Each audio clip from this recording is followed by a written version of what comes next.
Hello, Keshin. Hello, everybody. Hello, Ben. Thank you for tuning in. My name is Keshin. So today we're going to talk about jhanas, right? Just a quick introduction of what is jhana. Jhana is tapping into our nature, right? The beautiful qualities of happiness, of expansion of consciousness that isn't dependent on the stimulus of our senses. So it's learning how to be ourselves and be nurtured and be happy from our nature. So I like to give a simile about food, for example. Say if a person is very hungry, right, and this person hasn't eaten well, that is similar to how we live when we are dependent on our senses, right? We're dependent on other people's opinion for happiness, for our sense of self. We're dependent, we value intellects, we value knowledge. We gain happiness from, say, substance, from movies, from music, right? That is dependent on our senses, and we have 6 senses, 5 of the body and 1 of the mind. So say things like beliefs, values, and all of that is dependent on constructs that our society erect for us, and we adopt it to be our sense of self. So when we gain happiness from them, we're like a person who's starved, because what we eat, like what we've been nurtured, our nutrient is very much dependent on the external factors. If they are not there, then we starve. So if a person is rich and famous, he'll never get satisfied. And by the time we are 40, if we live that way, then we would feel quite empty, even though we are surrounded with riches and fame and status and power. We'll still be empty, because the food that we dependent on to nurture our heart and our mind is very much transient, right? Very much rises and goes. So, and then we learned about, say, this person all of a sudden realized this nature and turn inwards and start to be self-aware, start to self-reflect, start to meditate, start to be in the present moment, live wholesome, and have a more kind attitude, right? And then I just want to emphasize kindness, compassion, altruistic joy, equanimity. Those are learning to crack our heart open, right? Learning to be vulnerable, learning to connect. Those are not jhanas. We have to open our heart and live from that space in order for us to tap into jhana, because jhana is even finer than the joy we get from kindness and compassion, right? The heart qualities. Jhana is finer than that. But in our daily life, being kind and compassionate is how we learn to open our heart instead of trying to protect ourselves from being hurt, from wounding, from feelings, right? And so this jhana is like a very very nutritious food for our heart and our mind. It will make our mind very strong because it's the right food, right? The mind will be really happy and very content when it is nurtured and immersed in this state. So another simile is imagine winter, right? Over here in Australia, we have very dry summer, right? And very wet winter. So when the first winter rain comes, it doesn't soak the land yet, right? You need a few heavy rain for the land to soak, and then the stream will start running. So first jhana is like that few first winter rains. It starts to soak into the land. It will start to clear the creek, right? So first jhana is characterized by 5 factors. First, we withdraw from our senses, right? The key word is withdraw, not absence, meaning our senses are still there. It's just that we don't pay attention to them, right? Okay. Also absence is negative mindset, meaning all our negativity, self-critiques, ill will, anger, resentment, all of those negativity is absent. Present is our directed attention and sustained attention. Those two is very important to sustain the state, because it's direct our awareness, our attention to the meditation objects, whether it's the sound or the breath, and it anchor the awareness there. So those two qualities, direct attention and sustained attention, is very important.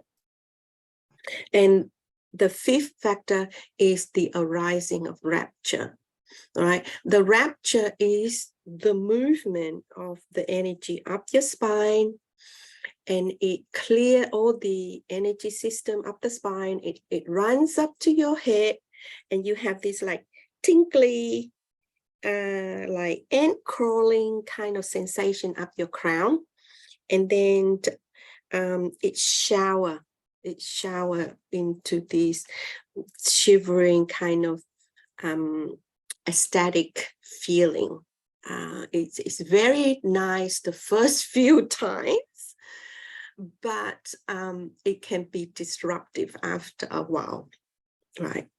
So the running of the energy is like the water clearing the creek. It's clear our energy system. It clear our, you can call it chakra if you like, but it's very different to Kundalini. Jhana running, the energy run up the spine is very cool, but Kundalini is very hot, right? It's so hot. It's like it's burning your system. It's like you feel like you're on fire. So yeah, that's a distinction, because many people ask, is jhana, first jhana, is it Kundalini? And so that is the distinction. It shouldn't be burning you up. It should give you very nice feeling. Okay. So that, yeah, so that is the 5 quality factors that makes the first jhana. So because there's a reason why I tell this simile of clearing the creek and food is that it leads to the second jhana, right? Because we need our energy system to be cleared. And the reason why we need this direct attention and sustained attention factors is first jhana is borderline of hindrance, right? So we need to be able to sustain our awareness on the meditation object and don't move anywhere, because if we move, we're going to fall back into hindrance like sloth and torpor, restlessness, doubt, boredom. All of that is our hindrance, and it's right on the borderline. Right. So so and another quality of jhana is just because we experience it once doesn't mean we attain it, right? Attaining the difference between experiencing a jhana and attaining a jhana is once you would know that you attain, because that mindset set would still continue outside of the meditation session, right? So if you're talking to somebody, right, and you pay attention to your back spine, you would feel the energy running, right? In your daily life, anywhere, it would still running. Just because we get up and move doesn't mean that mind state would stop, right? So that is an indication that you've attained it, because you can't move to the second jhana unless you attain the first. And experiencing it is just, we experience this state, but we can't get it back again. And yeah, another quality of attaining it is the next time you sit, you'll be entering into it very easily. Right? You just pay attention to your back and the energy will start running. Okay. Also, another, I'm not too sure because I haven't compare notes with many people, but how I experience it is there is a phenomenon change when you're in the first jhana, this kind of spinning phenomenon where I would sit and my mind would start spinning, right? Really rocking, right? If you look, I would go to the temple like every Friday night and I would meditate like 3 or 4 hours, and then people would see my body rocking, right? Yeah. So that is not like sloth and torpor, that is spinning, right? So in my head, I was spinning like this. And is it due to that upward movement of energy that you were talking about? Yes, the release, the clearing. If it goes too fast, then your mind starts spinning, and it will. Because in the beginning, it runs only a little bit, and you're able to experience this. But when it starts to move very fast, your mind will start spinning. It's all part of clearing the system.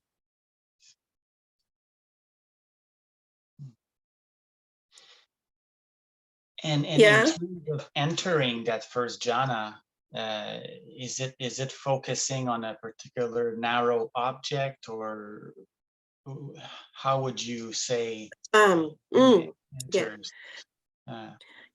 Good question. So to enter first jhana, I can only share my experience.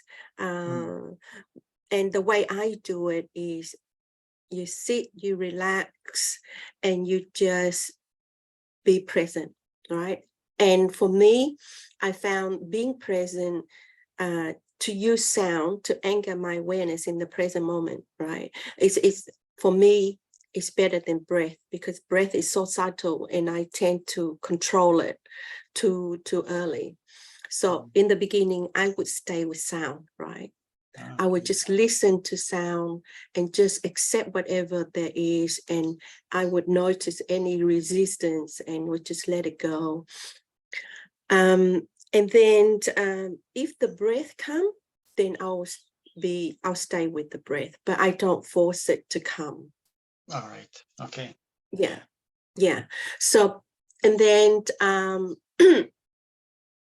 but after that, the mind would calm, would because we're not entering into our past, present, or future. We just stay with the present moment with sound. So the mind would naturally calm down. And once it calms, there is this moment of peace, relaxation, right? It's quite a nice state, right? And and then all of a sudden you start feeling the energy move. At that point, then if we know what we're doing, then we would let go of the peace and we'll go into that feeling of rapture. I found we got to understand that we can utilize a lot of tools, but we got to remember that they are all tools. They are not the practice, right? People use mantra to anchor their mind if their mind is too busy. They could use the breath, of course. They could use visualization. Sometimes I would visual the clearing of my system in my energy system. So yeah, utilize. This is very personal journey. So everybody use whatever work for them. But if they have a bag of toolkit, then they can experiment. Yeah. So what worked for me might not work for others. It's up to them to see what worked for them. But the 5 factors would always be the same for everybody. Instead of the running of the energy, some people report like bubbling kind of floating kind of feeling, not so vivid and strong. Sometimes I would feel the running like a thunderbolt. It would be so strong. Sometimes I would meditate and I would be so tired and my body would slouch, right? And when this energy run, it would bolt your back up like this because it's so strong. It's like, yeah, it just jerk your back straight up. Wow. Yeah. So that is the spectrum. It could be gentle or it could be quite intense. Okay. Is it possible in that spectrum that some people, they may experience energy, but only in certain parts of their bodies? For example, feeling like warmth in their hands or some bubbling energy inside their head, but not in the spine, for instance. The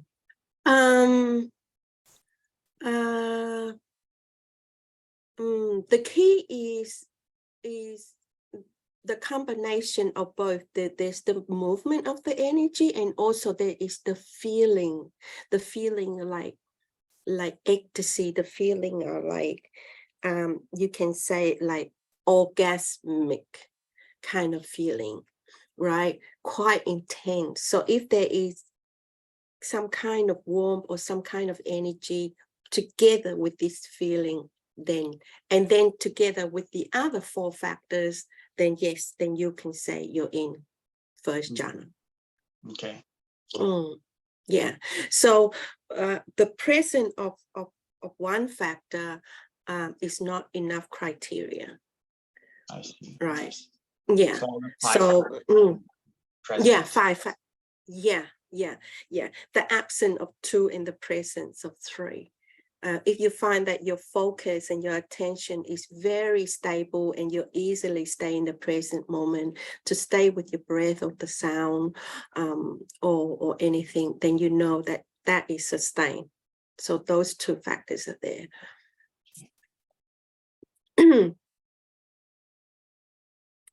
Yeah.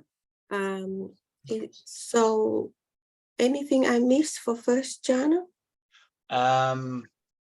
Concerning the rapture, are there degrees there too? Like, let's say some have some, the absence of the hindrances and all the factors are there, but there's some energy movement.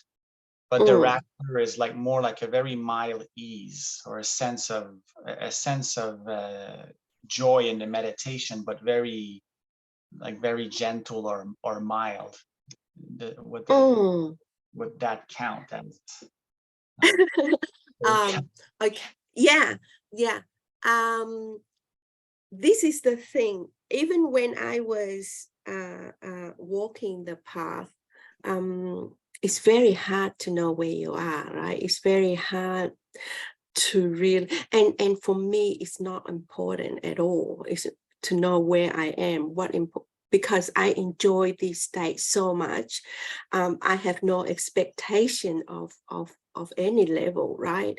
So any peace, any joy is icing on the cake, right? But for me, it's just sitting on the cushion, just that 5 minutes of being nobody, going nowhere, achieve nothing is a relief for me.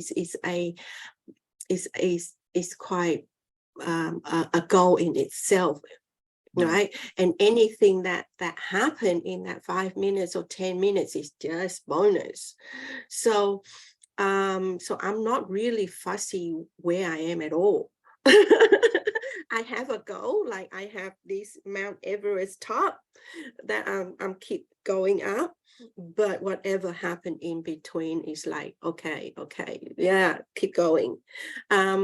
So whatever state you are, if you're wholesome, if you are in happiness, pleasure, then just stay there, right? And just enjoy it. Oh yeah, another very important ability of Jhana is like this. I'm not too sure if you've got kids, right? You watch Fantastic Beasts. No, I'm not aware of it.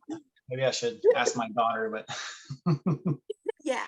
So there is a beast that is a dragon, right? He's huge, right?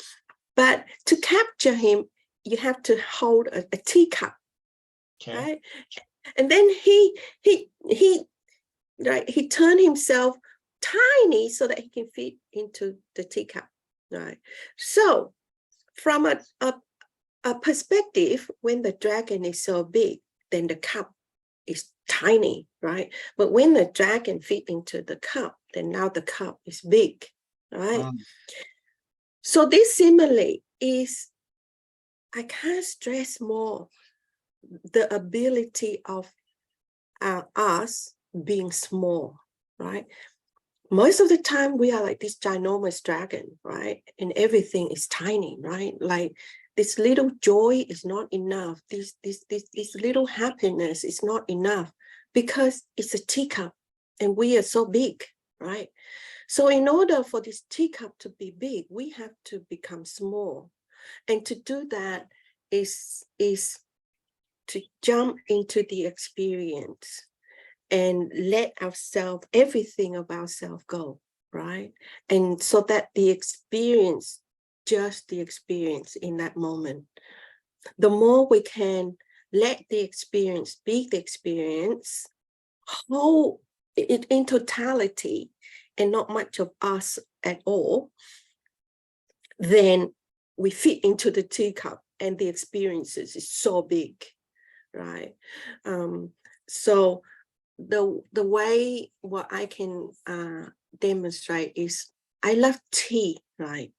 And tea is so subtle, right? Some flavor is so subtle. You have to, it's like this teacup, it's so the sense and the joy of drinking tea is so tiny. So you have to let go of everything and just focus on that tiny bit of pleasure, and then it becomes very big. Right? I think we make a video on how to nurture the small beginnings, and in that it's described this ability, because we need it. We need this ability to make, because we need to be able to detect tiny bit of joy, right, for the next step, or even from to go into first jhana or to go into second jhana. We're able to detect just tiny bit of the feeling and then jump into it. And when we jump into it, the feeling becomes very big.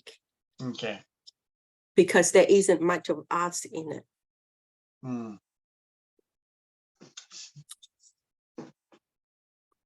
So with your experience, or if you want to make it big, then you have to jump into it.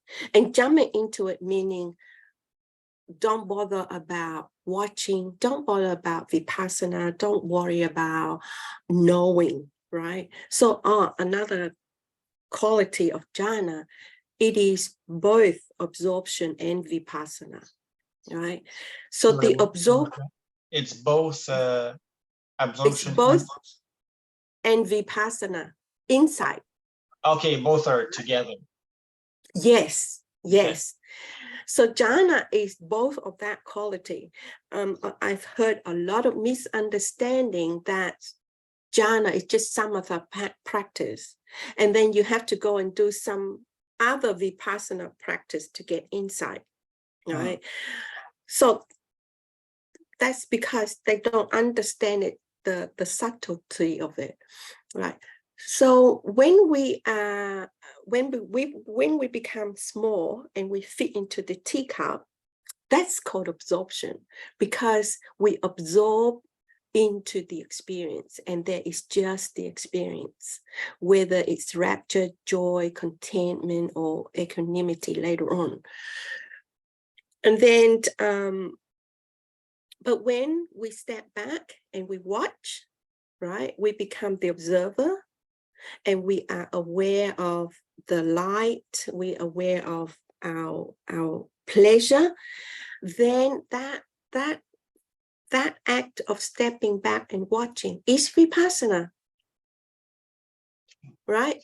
Because we are noting phenomenon, we are getting insight, we are learning we're observing or trying to get insight into the three characteristics of impermanence, of suffering, of non-self, of our senses, of our five aggregates. We are learning all of that by watching, by aware, and to know what have ceased and what have arisen. That quality of detecting what has ceased and what's arisen is also very important. And we start practicing now, so that later on, when our self disappear, we would know it disappeared without the self realizing it disappeared. You know what I mean? Okay. Yeah. So so that ability of fitting into the teacup, absorb into the experience is very important, because it's how we get nurtured. It's how we being revitalized. It's how we tap into our happiness. That's our nature, right? So some people too fast, because they heard teachers say that, oh, if you start enjoying jhana, you're going to get attached and you're gonna, right? There is this misconception out there that put everybody off jhana because they are so scared of attachment. But that is very, very a very misunderstanding, because in order for us to be strong in our mind, to have deep inside. We need this quality to make the mind pure and to make the mind strong, right? So there is no point doing vipassana if our mind is full of hindrance and it doesn't have the energy to penetrate deep, right, into ourselves, into reality. There's no point, because it depends on how strong our mind is, and that our mind don't get strong unless it's been fed with the right food, the right happiness. Yeah, so our mind would naturally know what to do, right? Say, if you first given a mango and you never taste mango ever before, right? You would like eat lots of mango for a long time, right? You would just, because it's just so nice. But after a while, say after 6 months of every day having like 10 mango, you get sick of it, right? So the mind in jhana is the same. If we feed it with all this pleasure, after a while, you get old and it will naturally step back and watch. It's like, I've known this, I've tasted this so much, you know, then it will watch. Then in watching, it will see the emerging of the next level. Okay. And the watching happens while one is in jhana, in what you're describing? Or Yeah, you okay. can do it. Yeah, you can do it either way. You can do it while you're in jhana or after jhana. The mind is still pure after jhana. Okay. And most of the time, it still be pure. Say after jhana and after the session, you go for a walk, and then all of a sudden you get an insight, or you'll be showering, and then you get an insight. You know, whatever the problem that you enter jhana with to solve. It could be personal problem. It could be creative problem. It could be dharma problem. But if it is personal problem, lay world problem, then it's called mundane jhana. But if it's just like penetrate into the nature of existence, the nature of us, then it's called super jhana. Right. Okay.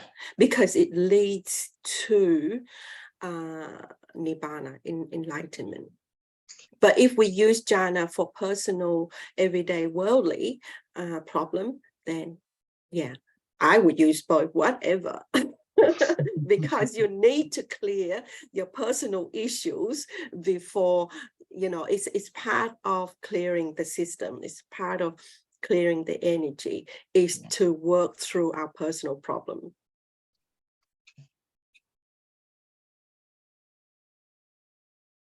Yeah. Nice. So the first jhana has very strong physical aspect to it, right? Like you talk about. Yes. Yes. And it will get subtler.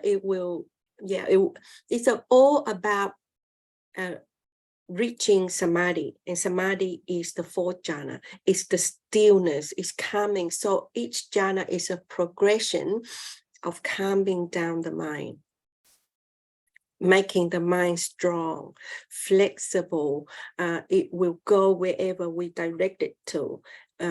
But because it's happy, the thing is, we can't be happy unless we are full, right? So for a person who is hungry, he'll just eat and eat and eat and eat until he's full, right? The same with us, the same with jhana, right? We would go into first, second, third is when we are full. We're so full, right? I'll talk more, but I'll just give like a rough kind of scenario. And then when we're full, we're happy, right? We just like, the mind is like, doesn't have anything that it would worry about or disturb it or move it, then it will become still. It will come one-pointedness, and that is samadhi. It's not concentration, it's stillness, it's one-pointedness. Yeah, and then that is while we're still in the body. We still have the senses, but it doesn't bother us. But once we're in a rupa, we're not in the body anymore. Right? So that's way later on. Yeah.